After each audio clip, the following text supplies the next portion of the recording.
It was pointed out that the Muslim population in America is growing significantly. Sam, you referred to that a few moments ago as well. And under President Obama, a large number of the refugees coming to our country were identifying as Muslim.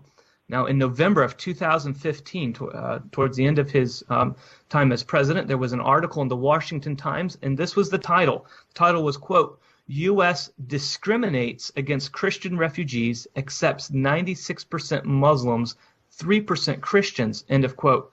The author of that article pointed out that of the thousands of Syrian refugees being accepted to our country, only 3% were Christians and 96% were Muslims.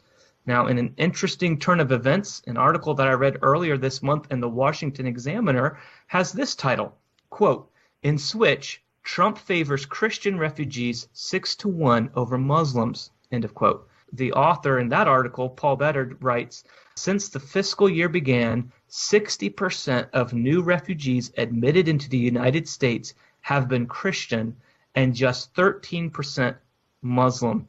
Dave, I want to go to you on this one. What is your reaction to this major shift in refugees under the current administration?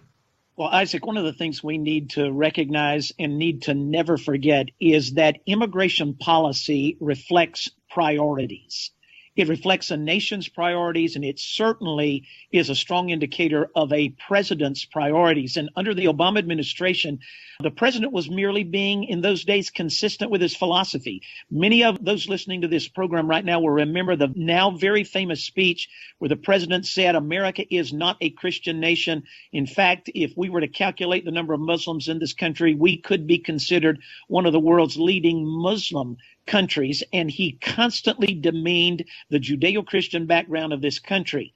Now you come to 2017 and 2018, we have a different president, Donald Trump, and his immigration policy reflects the priorities that he believes, and I'm going to say it this way, the priorities that are consistent with the founding of this country.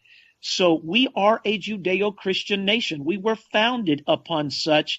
And so my response to this dramatic shift is that it cannot and will not be anything but good for the United States of America.